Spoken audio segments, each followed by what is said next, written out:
네, 오늘은 율법에 대해서 폐하러 온 것이 아니요 완전하게 하려 함이라. 방금 읽었던 예수님 말씀이죠. 이 제목으로 하나님의 말씀 증가하도록 하겠습니다. 우리 요즘 새벽마다 이제 레위기를 배우고 있죠. 레위기가 끝나면 뭐가 있습니까? 민수기예요. 좀 이야기가 시작되어서 숨통이 트이는데 또 뭐가 나오죠? 신명기가 나오죠. 네, 신명기도 시작부터 끝까지 보면 율법이 나와요. 율법이라는 게 구약의 전부라고 봐도 될 정도거든요. 성경을 보면 율법이 차지하는 비중이 정말 많습니다. 구약시대 내내 율법이 하나님을 믿는 사람의 절대적인 기준이 되었다는 겁니다. 신명기 이외에도 많은 책들이 있잖아요. 여호수아, 사사기 계속 많은 책들이 나오는데 그 모든 책들이 율법의 지배를 받는다는 거예요. 백성들의 잘못을 지적할 때 선지자들이 혹은 하나님의 뜻을 선포할 때 어떻게 하냐? 자기 생각대로 말하는 게 아니에요. 하나님도 뜬금없이 다른 말씀하시는 게 아닙니다. 철저하게 율법의 말씀에 근거해서 하는 겁니다. 만약에 누군가가 나와서 율법에 없는 말을 하면 어떨까요? 아무리 그럴듯하고 멋진 말이고 은혜가 된다 하더라도 거짓 선지자예요. 율법을 조금이라도 벗어나는 순간 가짜가 된다는 겁니다. 율법이 이스라엘 민족의 절대적인 기준이었다, 그렇게 보시면 되는 거예요. 다른 나라와 이스라엘을 구분해주는 가장 중요한 게 뭐냐? 율법이라는 거예요. 그래서 예수님 당시에도 유대인들이 정말 소중하게 여기고 목숨처럼 중요하게 여겼던 게 뭐죠? 율법이죠. 성경에 있는 어떤 말씀도 율법과 떼어서 생각할 수는 없다. 그 정도로 율법은 절대적인 영향력을 끼치고 있다는 겁니다. 분량도 얼마나 많아요. 성경 전체에 걸쳐서 끊임없이 율법의 중요성에 대해서 강조하고 있는 겁니다. 그러면 구약시대의 율법이 그렇게 중요했다, 그건 알겠는데 그래서 그게 오늘날의 우리와 대체 무슨 상관입니까? 신약시대엔 율법이 폐기된 거 아니에요? 그렇게 가르치는 분들도 있죠. 우리는 율법이 아니라 은혜로 산다면서요.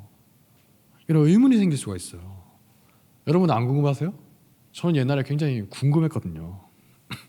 구약을 읽어보니까 율법을 지키라고 계속 강조하는 거예요. 정말 지겨울 정도로 또 말씀하는 거예요. 너희가 율법을 지키지 않아서 하나님이 분노하셨다, 이런 말씀 계속 나오죠. 궁금한 거예요.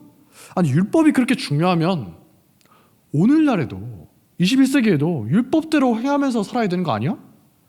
예수님과 바울은 구약의 율법이 폐기된 것처럼 말씀하신 거 아닌가? 우리는 은혜의 시대에 살고 있으니까 율법은 이제 우리와 아무 상관이 없는 게 아닌가? 의문이 생기더라고요. 제가 아직 잘 몰랐으니까 그랬을 겁니다. 그래서 교회에 계신 전도사님께 여쭤봤어요. 전도사님, 구약에서는 율법을 지켜라 하다가 갑자기 신약 들어가서는 왜 율법으로부터 우리가 자유롭다고 하는 겁니까? 어떻게 이해해야 되죠? 그랬더니 대답해 주시기를, 야, 너 성경 몇 번 읽었어? 한 10번 읽고 와서 그런 질문을 해요. 이렇게 하는 거예요. 그래서 제가 오기가 생겨서 억지로 성경을 10번 읽어보려고 하다가 지겨워서 그만뒀던 기억이 납니다. 안 읽었어요, 그냥. 다행히 제 의문에 대한 답은 신학교에서 얻을 수가 있었어요. 알고 보니까 이게 정말 중요한 문제더라고요. 까딱 잘못 이해하면 이상한 방향으로 나가는 경우가 정말 많습니다. 예를 들면 초대교회 때 있었던 거의 최초의 이단 중에 어떤 사람이 있었냐? 구약의 하나님과 신약의 하나님을 다른 존재로 생각하는 그런 사람도 있었어요. 마르시온이라는 사람이 있었는데 구약은 어떤 거냐? 미개하고 하등한 것이고 신약은 굉장히 고급한 것이다. 왜냐? 구약은 율법의 책이잖아. 맨날 심판하고 정죄하고. 율법은 정죄하는 거잖아. 폭력적이잖아. 하지만 신약의 하나님은 사랑의 하나님이시지. 율법을 폐기하신 분이시지. 동의하십니까? 큰일 나요. 구약과 신약을 조금이라도 분리해서 생각한 게 최초의 이단입니다. 이 마르시온이 특히 좋아했던 게 바울이거든요. 왜냐? 바울 서신을 보면 뭔가 율법에 대해서 부정적으로 말하는 것 같은데 이런 말씀이 많이 나오거든요. 물론 바울이 마르시온의 말을 들었으면 기가 막혔겠죠. 바울은 구약과 신약을 분리한다는 그런 상상을 해본 적도 없어요. 신약은 구약이 있음으로써 존재할 수가 있는 겁니다. 구약이 없으면 신약은 근본이 없는 거예요. 예수님도 정말 구약의 말씀을 많이 인용하셨죠.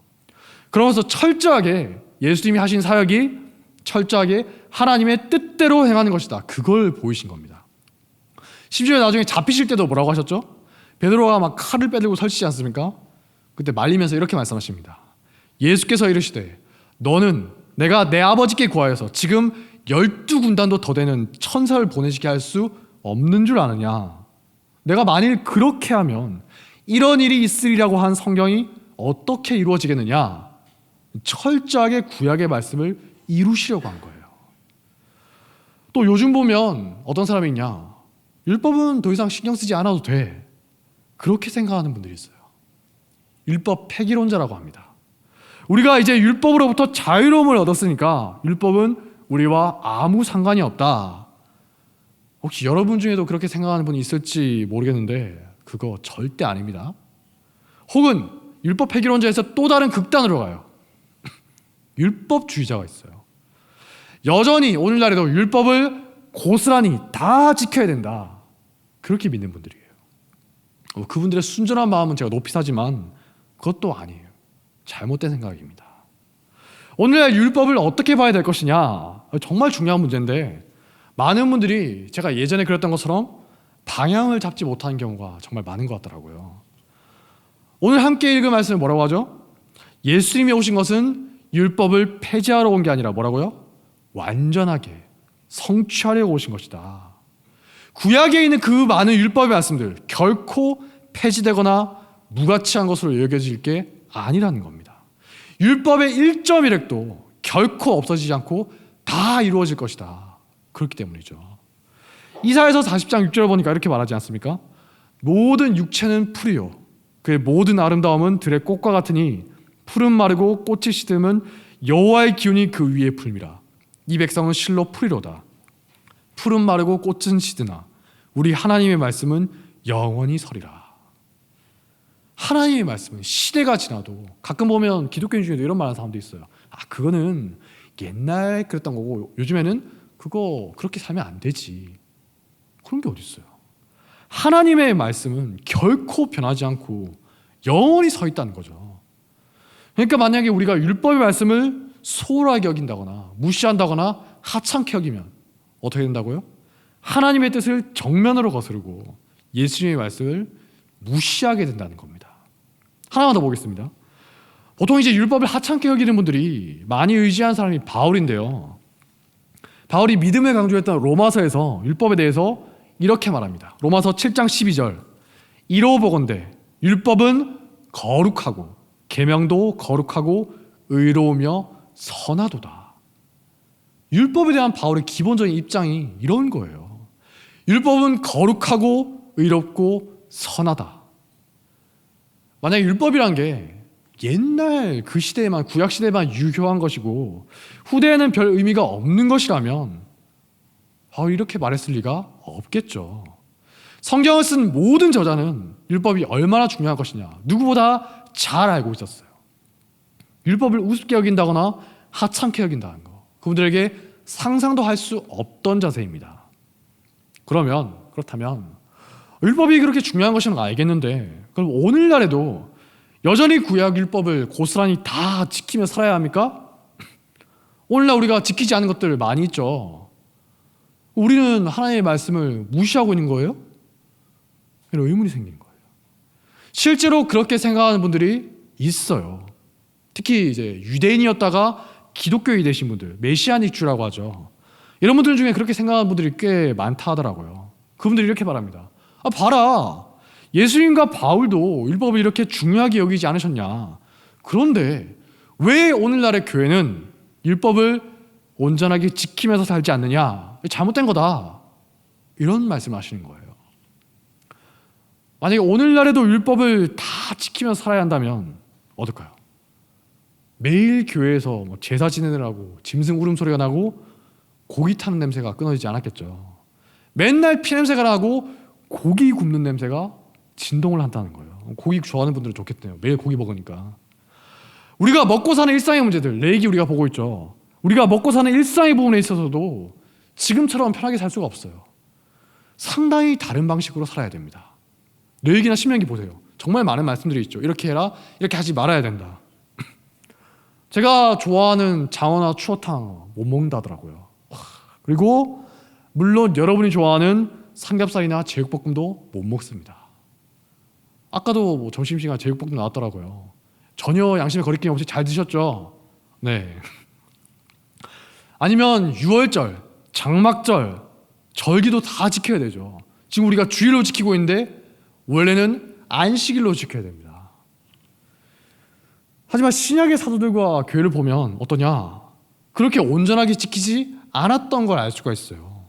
아니, 그분들이 하나님의 말씀을 우습게 여기는 분들 절대 아니죠. 심지어 대부분이 유대인 출신들입니다. 율법이 얼마나 중요한 것이냐 누구보다 잘 알고 있던 분들인데 왜 그렇게 했을까요? 골로새서 2장 16절부터 17절을 보면 이런 말씀이 나옵니다.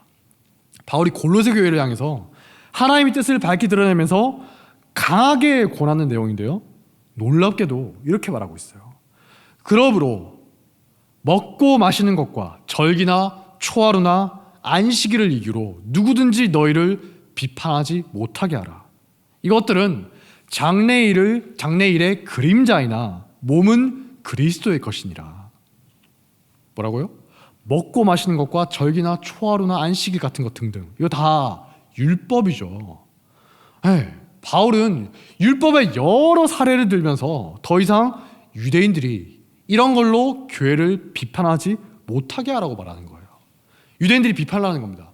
야, 너희 기독교인들 하나님 믿는다며, 구약 말씀, 하나님의 말씀을 받아들인다며, 그런데 왜 너희는 율법을 안 지키냐? 비판하는 사람들이 있는 거예요.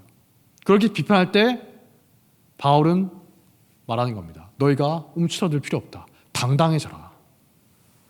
바울이 율법을 모르는 사람이 아닙니다.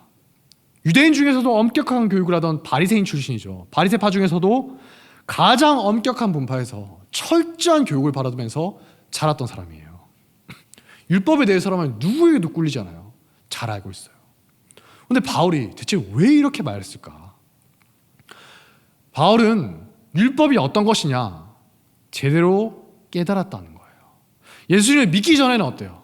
유대인들처럼 구약의 율법만 생각하는 랍비 전통을 따랐지만 예수님을 믿게 되고 하나님께서 하늘의 놀라운 계시를 바울에게 밝히 보여주시니까 율법이 뭔지, 무엇을 뜻하는가 정확하게 알게 된 겁니다. 그래서 골로새서 2장 17절에서 율법에 대해서 이렇게 말하는 거예요. 이것들은 장래일의 그림자이나 몸은 그리스도의 것이니라. 율법은 장래에 오실 그리스도를 가리키는 그림자와 같은 것이다. 근데 이제 율법이 가리키던 그리스도께서 오셨잖아요. 율법은 성취된 거예요.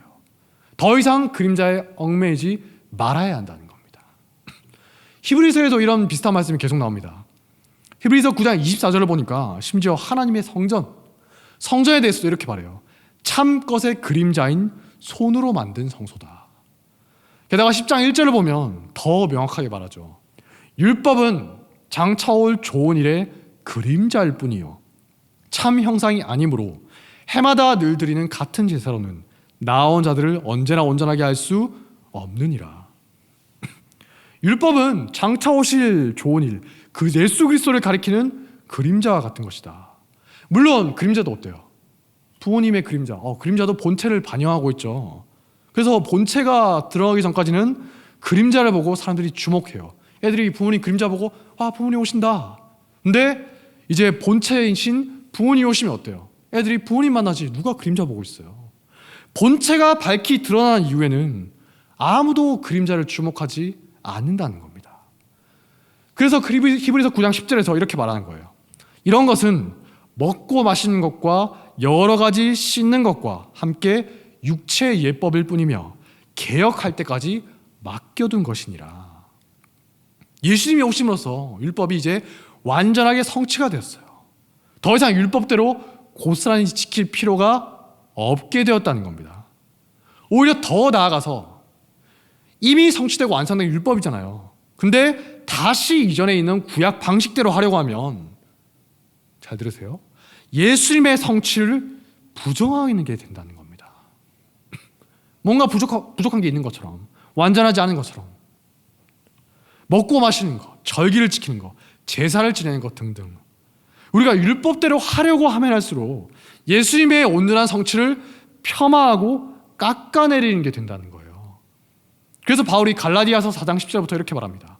너희가 날과 달과 절기와 해를 삼가 지키니 내가 너희를 위하여 수고한 것이 헛될까 두려워하노라. 무슨 말이냐? 갈라디아 교회에서 유대인들이 자꾸 뭐라고 하니까 그렇게 다시 율법대로 살아야 되는 거 아니야? 다시 율법대로 살려고 하는 사람들이 나오는 거예요. 그러니까 바울이 강력하게 경고하는 겁니다. 예수님이 오신 이후에는 율법의 조문에 얽매여서 문자적으로 고스란히 지키려고 할 필요도 없고 그렇게 해서도 안 된다는 겁니다. 무슨 말인지 아시겠죠? 그럼 이제 마지막으로 이런 의문이 생기죠. 아니, 율법이 중요하다면서요. 하나님의 말씀은 영원하다면서요. 그런데 또 율법대로 고스란히 지키면 안 된다고 하니 이거 못 쓴다는 거 아닙니까? 오늘 말씀에서 어떻죠? 예수님이 율법의 1.1획도 없어지지 않고 다 이루어질 것이다. 분명히 말씀하셨죠. 바울 서신을 보면 어떤 곳에서는 율법을 굉장히 강조합니다. 거룩한 것이다. 근데 어떤 곳에서는 율법에 매이지 말라. 말하니까 예전에 저 같은 사람 굉장히 혼란스러워요. 어떻게 이해해야 됩니까? 전도사님한테 찾아가서 물어봤는데 성경이나 더 읽어봐. 어떻게 받아들여야 된다는 거예요. 다행히 우리보다 앞서서 이런 고민을 하신 분들이 많이 있어요. 그분들도 궁금했던 거예요. 아니, 대체 뭘 어쩌란 거냐? 하나님이 우리를 놀리시는 것도 아니고 율법이 그렇게 중요한 건데 오늘날에는 그대로 지킬 필요가 없다니 율법은 대체 우리에게 무슨 의미가 있는 것이냐? 이런 분들이 성경을 읽고 또 읽으면서 연구한 끝에 비로소 바울이 말한 진리를 깨닫게 됐다는 겁니다. 그래서 그분들이 율법에 대해서 이렇게 결론을 내렸어요. 율법을 가만히 살펴보니까 세 가지로 크게 구분할 수가 있더라. 첫 번째, 우선은 뭐냐? 아까 말했던 먹고 마시는 것이나 제사 드리는 것 혹은 절기를 지키는 이런 것들, 딱 들어도 느낌이 오시죠? 아까 골로새서와 갈라디아서와 히브리서에서 바울이 말했던 것들이에요. 더 이상 이런 것들로 인해서 우리가 정죄받을 이유가 없어요. 이런 것들은 예수님을 가리키는 것이고 예수님이 오심으로써 성취됐죠. 그림자에 계속 연연하면 예수님의 사역을 모독하는 것이 되는 겁니다. 그래서 신약시대 사람들, 우리 같은 사람들 먹고 마시는 거에서 자유로운 거예요. 마가복음 7장 18절에서 예수님이 말씀하십니다. 예수께서 이르시되 너희도 이렇게 깨달음이 없느냐? 무엇이든지 밖에서 들어가는 것이 능히 사람을 더럽게 하지 못함을 알지 못하느냐? 이는 마음으로 들어가지 아니하고 배로 들어가 뒤로 나감이라. 이러므로 모든 음식물을 깨끗하다 하시니라.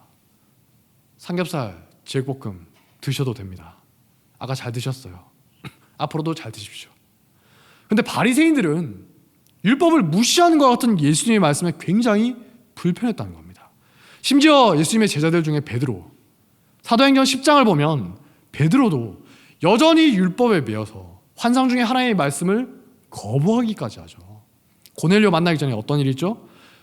사도행전 10장을 보니까 그가 시장하여 먹고자 하며 사람들이 준비할 때 비몽사몽간에 하늘이 열리매 쫙 환상이 보입니다. 한 그릇이 내려오는 것을 보니 큰 보자기 같고 그 안에는 땅에 있는 각종 네발가진 짐승과 기는 것과 공중에 나는 것들이 있더라. 또 소리가 있을 때 베드로야 일어나서 잡아먹으라 하거늘 베드로가 이르되 주여, 하나님 줄 안 거예요. 주여, 그럴 수 없나이다. 속되고 깨끗하지 아니한 것을 내가 결코 먹지 아니하였나이다. 한데 또 두 번째 소리가 있을 때 하나님께서 깨끗하게 하신 것을 네가 속되다 하지 말라 하더라. 이 일이 3번 있은 후에 그 그릇이 곧 하늘로 올려져 가니라. 베드로가 계속 먹기 싫다는 거예요.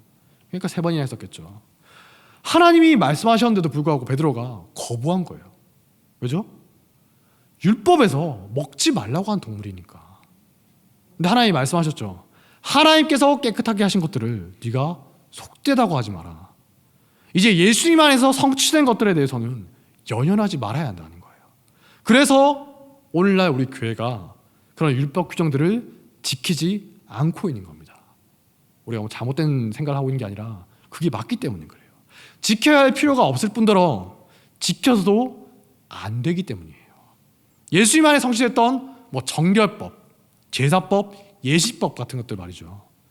안식일이 아니라 주일로 지키는 것도 마찬가지입니다. 안식교 보면 안식일 지켜야 된다. 여전히 그렇게 생각하시는 분들 있죠. 그러면 딴 거 다 지켜야지. 왜 안식일만 지켜요?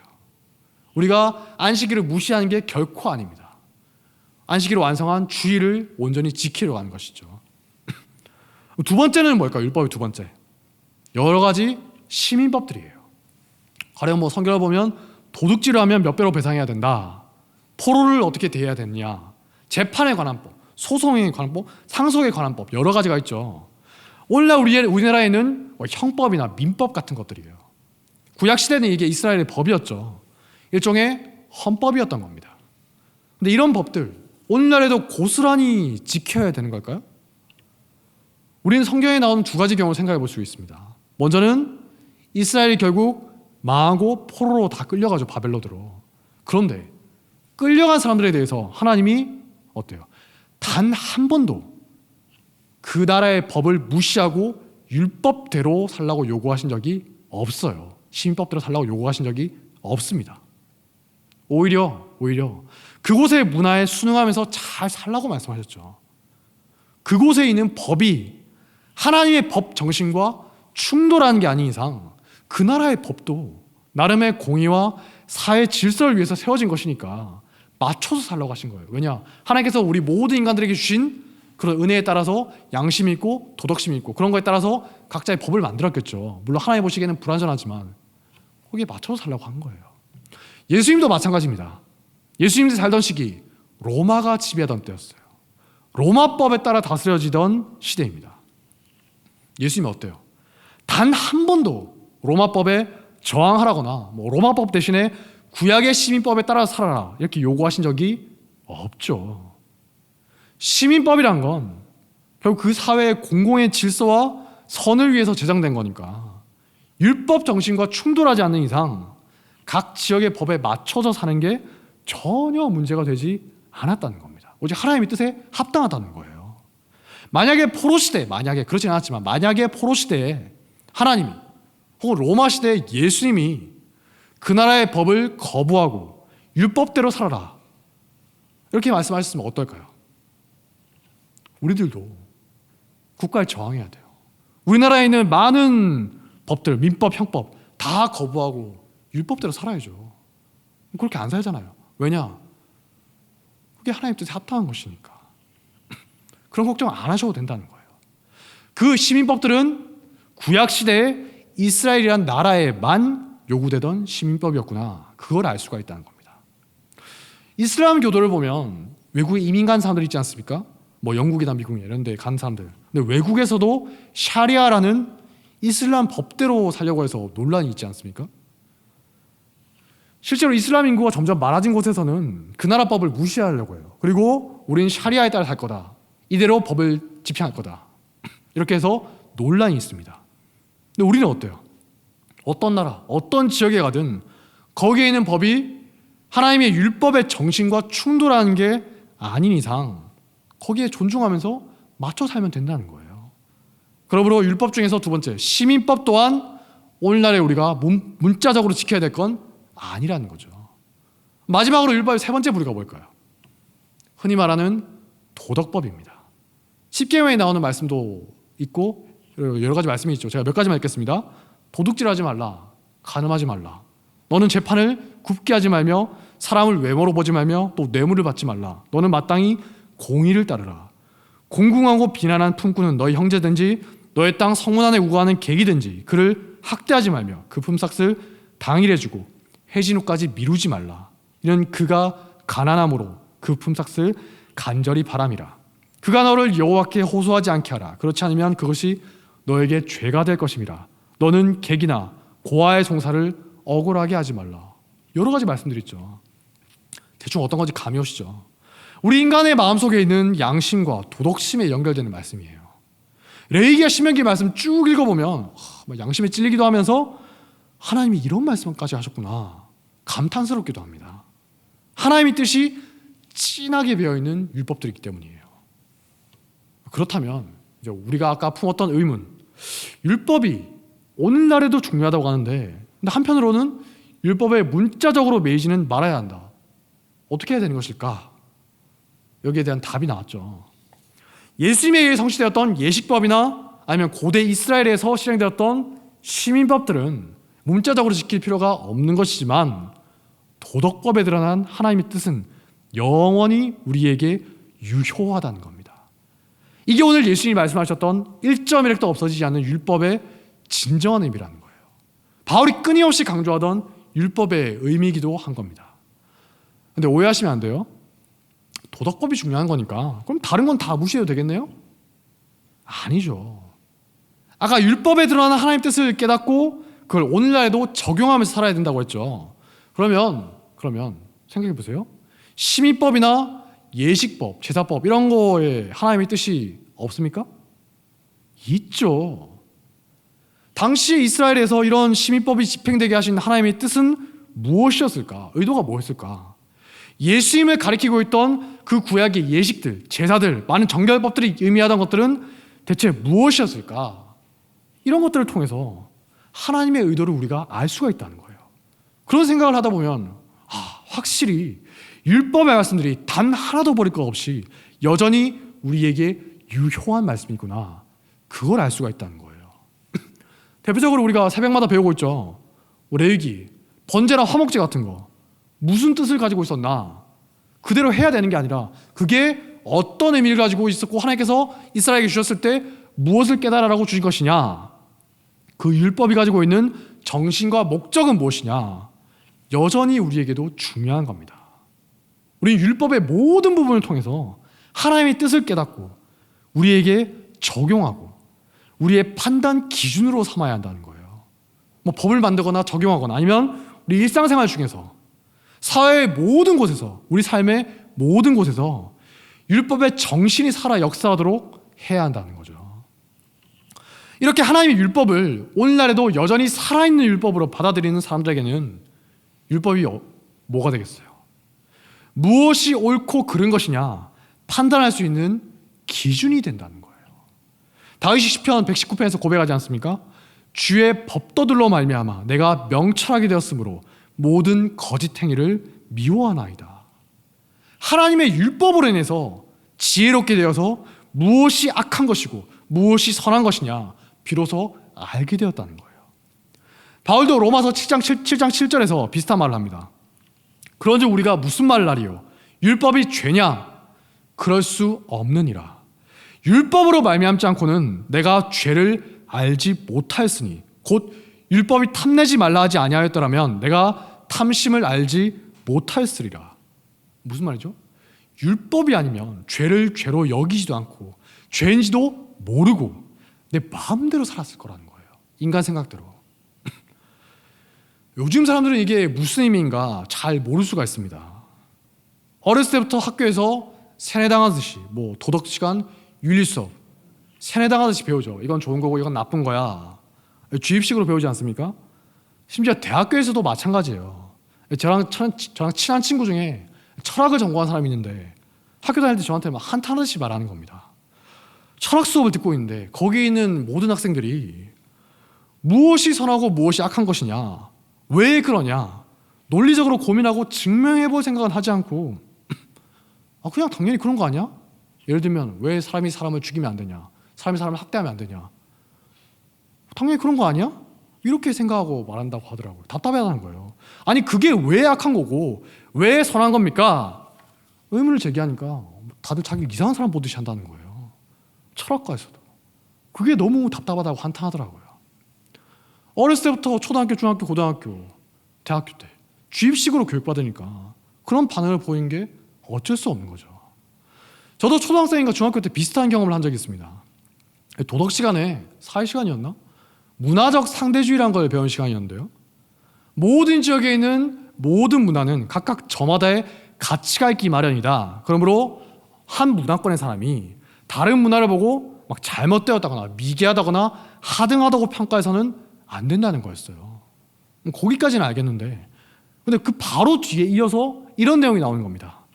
하지만 인도에서 남편이 죽은 후에 아내를 같이 불에 태워서 죽이는 행위는, 이런 행위 등은 문화적 상대주의로 볼 수가 없다. 다들 고개를 끄덕이면서 듣고 있는데 저는 이상하더라고요. 아니 왜? 그건 왜 상대주의로 존중할 수가 없다는 거지? 아니 그 지역 사람들에게는 그게 상식적이고 도덕적인 건데 대체 뭘 근거로? 우리가 무슨 자격으로 그건 안 된다고 말할 수가 있는 거지? 아내를 죽이는 게 뭔가 찜찜하고 거북하긴 하지만 그건 내 주관적인 느낌인 거고 그리고 느낌을 근거로 해서 그게 잘못됐다고 말할 수는 없는 게 아닌가. 제가 이상합니까? 물론 제가 그렇게 생각한다는 건 아니에요. 네, 사람 죽이면 안 되죠. 근데 한번 생각을 해보자는 거예요. 우리는 20세기 이후에야 보편화되어 있는 이런 문화를 마치 당연한 것처럼 생각하며 살 때가 많다는 겁니다. 계급이 없는 세상, 인권이 존중받는 세상, 뭐 이런 것들. 그걸 부정하면 이상하게 여기는 세상에서 살고 있다 보니까 그걸 당연한 것처럼 여긴다는 거죠. 하지만 그게 당연한 겁니까? 당연하다는 건 우리의 기분이고 느낌일 뿐이지 않을까요? 예를 들어서 모든 인간은 평등하다. 그리고 모든 인간은 인권을 가지고 있다. 천부인권 사상이라고 하죠. 근데 그거 철저하게 종교적인 사고방식이거든요. 믿지 않는 사람들도 막 심지어 무신론자도 천부인권 하는데 그거 굉장히 우스운 겁니다. 성경에서 기독교 신학에서 나온 개념이에요.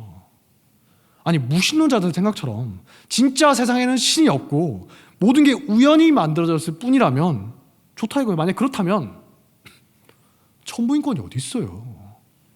그냥 인간들끼리 필요에 따라서 인위적으로 만들어낸 개념일 뿐이죠.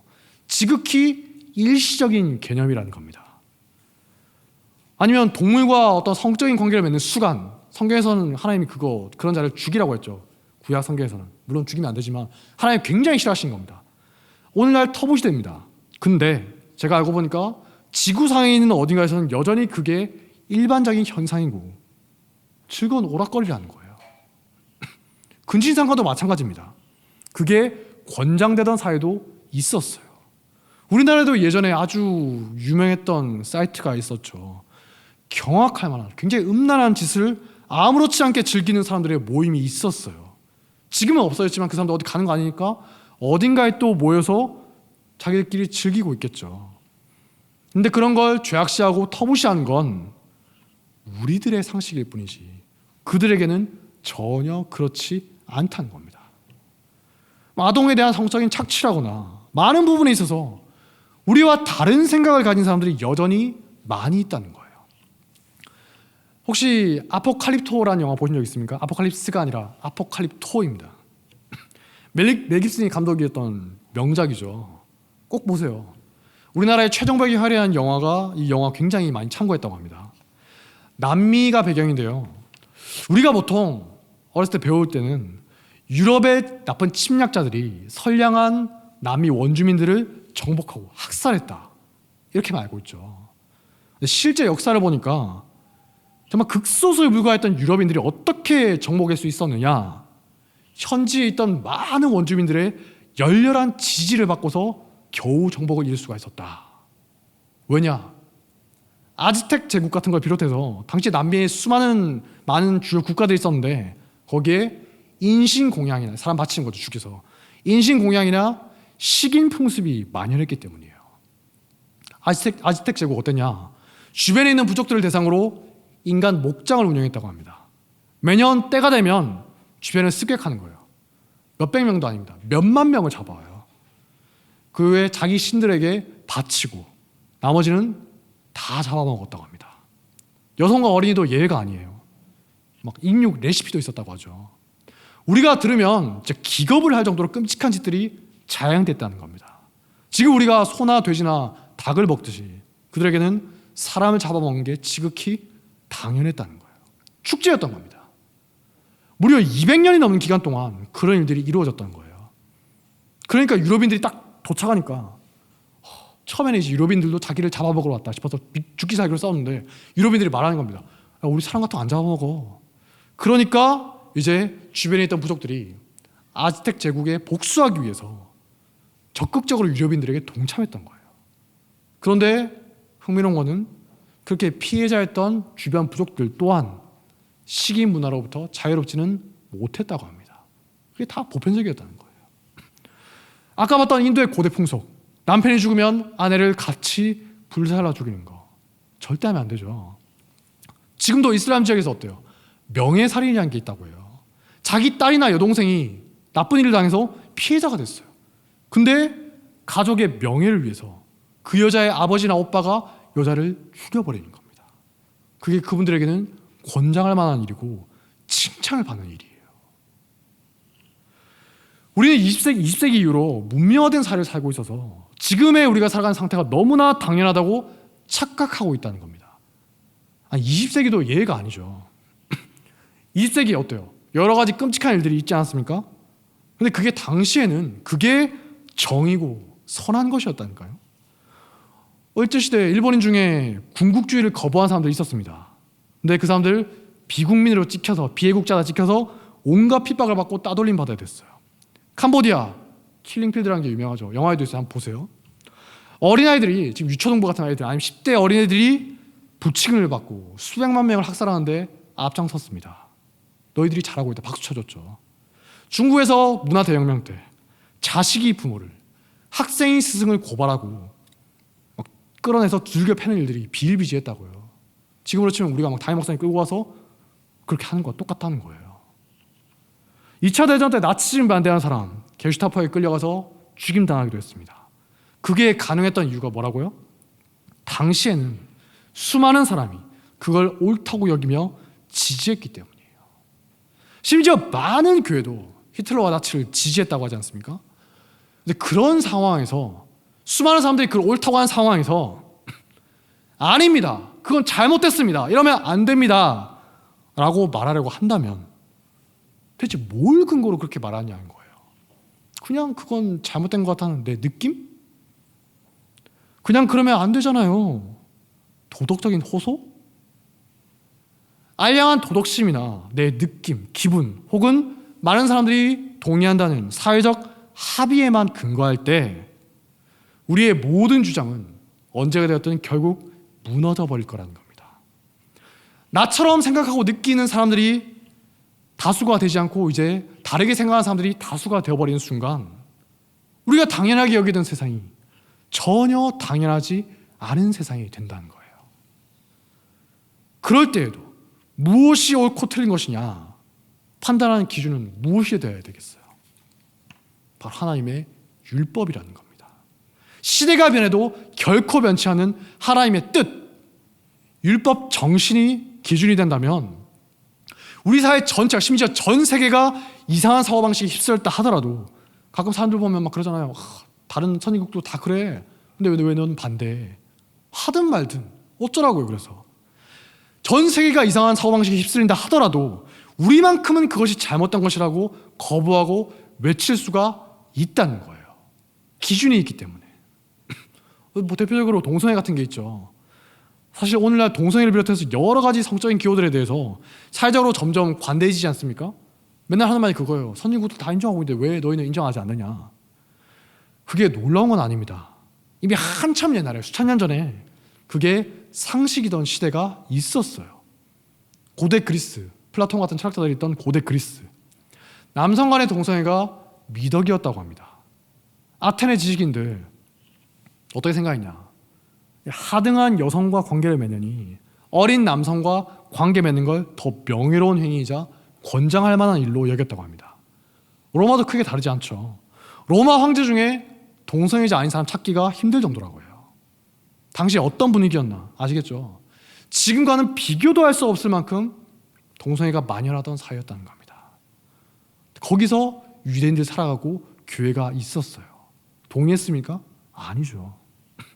이스라엘은 시대가 바뀌고 자기들을 지배하는 지배자가 바뀌고 주변의 환경이 바뀌어도 변함없이 하나님의 율법 정신에 따라서 그걸 거부했고, 초대교회도 주변의 모든 사람이 당연하게 여기고 살아가던 다신교, 동성애 같은 것 등등 하나님의 뜻과 다르다고 해서 거부했습니다. 그래서 핍박을 받았죠. 너만 잘났냐? 니들이 뭔데 우리가 하는 걸 잘못됐다고 정죄하냐? 이러면서 괴롭히는 거예요. 아니 우리는 조상부터 옛날부터 이거를 당연하게 여기면서 잘만 살아왔는데 우리들은 이게 미덕이야, 선이야, 정이고, 근데 니들이 뭔데 그걸 잘못된 거라고 지적하느냐? 화가 나는 게 당연하겠죠. 하나님만 유일한 신이시다. 당연히 다른 신을 다 우상이라고 정죄하는 거예요. 하지만 교회는 그게 하나님의 율법 정신과 충돌하는 것이기에 잘못되었다고 말하고 거부할 수밖에 없었다는 겁니다. 제가 예전에 봤던 어떤 분도 젊었을 때는 누구보다 자기 말로는 기독교를 비판하고 조롱하던 핍박자였다고 해요. 그리고 누구보다 쾌락을 즐기면서 살았던 사람입니다. 제가 생각해도 제가 기독교인이 아니면 굳이 그렇게 살지 말아야 될 이유가 없겠더라고요. 그렇게 살 것 같아요, 저도. 근데 믿음을 가지고 말씀을 알게 되니까 이전의 모습을 정말 후회하면서 회개하더라고요. 이전에는 그게 죄인지도 모르고 즐겁게 살았는데, 친구들끼리 서로 권장하면서 살았는데, 이제는 자기가 얼마나 어리석고 한심한 인생을 살았냐, 그걸 알겠다 하더라고요. 무지에서 알매 이른 겁니다. 마치 로마서 6장 20절의 말씀처럼 말입니다. 너희가 죄의 종이 되었을 때에는 의에 대하여 자유로웠느니라. 너희가 그때 무슨 열매를 얻었느냐? 이제는 너희가 그 일들을 부끄러워하나니 이는 그 마지막이 사망임이라. 오늘날은 참으로 혼탁한 시대입니다. 시간이 지날수록 점점 더 무엇이 선이고 악인가, 무엇이 정의이고 잘못된 것이냐 판단하는 기준 자체가 흐려지고 있어요. 점점 더 상대주의적인 주장이 힘을 얻고 있습니다. 심지어 제가 알아보니까 현대 윤리학자들의 흐름도 상대주의가 대세라는 거예요. 정의나 선 같은 건 특정 시대, 특정 지역에서나 의미가 있는 것이지 어떻게 그게 보편적으로 적용될 수가 있어. 윤리학자들이 그렇게 생각한다는 거예요. 심지어 여러 신학교와 교회에서도 그런 말들이 나오는 걸 종종 목격하곤 합니다. 그러므로 이런 때일수록 다시 말씀으로 돌아가야 한다는 거예요. 하나님의 뜻이 배어있는 율법이 무엇이냐, 율법에 있는 하나님의 마음이 무엇이냐, 그걸 알고서 오늘 살아가는 우리의 삶에 적용해야 한다는 거죠.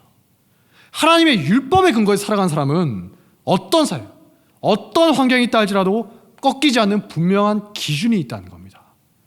세상이 아무리 바뀌어도, 설사 내가 잠시 엇나가서 방황하더라도, 말씀을 떠나서 방황하더라도 다시 돌아올 수 있는 등대와 같은 명확한 기준이 있다는 거예요. 뭐라고요? 율법이다. 구약시대에도 유효했고 오늘날에도 이후에도 영원히 유효할 하나님의 율법이 우리에게는 있다는 겁니다. 이것이 그리스도인으로 하여금 세상과 구별된 거룩한 존재로 살아갈 수 있게 하는 가장 큰 힘이라는 거예요. 율법이 있음으로써 내가 선과 악을 구별할 수 있게 되었습니다. 선악과의 문제가 뭐라고 했죠? 내가 하나님처럼 되어서 내 생각대로 선과 악을 판단해 보겠다. 율법을 떠나는 겁니다. 그 결과는 철저한 절망이고 사망이죠. 사사기 때도 그랬고 오늘날에도 똑같은 거예요. 말씀을 정리하겠습니다. 우리는 율법의 조문을 문자적으로 지키려 하는 율법주의자가 되어서는 안 된다고 했죠. 하지만 동시에 율법을 무시하는 율법 폐기론자가 되어서도 안 된다고 했습니다. 오늘 읽은 말씀처럼 예수님 안에서 성취된 율법은 1.1획도 없어지지 않고 우리 마음속에, 여러분의 마음속에 살아있기 때문입니다. 그리고 그렇게 율법의 정신을 마음속에 간직한 사람은 조건이나 주변 환경에 휩쓸리지 않고 언제 어디서나 하나님의 뜻을 드러낼 수 있는 하나님의 사람이 될 것입니다. 사실 지금은 내가 부족해서 그 율법의 말씀을, 율법의 정신을 온전히 지키지 못한다 할지라도, 최소한 어두운 바다 가운데 헤맨다 할지라도 다시 돌아올 수 있는 등대와 같은 것, 무엇이 옳고 그른가 기준이 있다는 거예요. 그러므로 우리 모두가 진정한 의미의 성경적 율법주의자가 되길 주님의 이름으로 축복합니다. 자리에서 일어나겠습니다. 말씀 앞에서 찬양하겠습니다.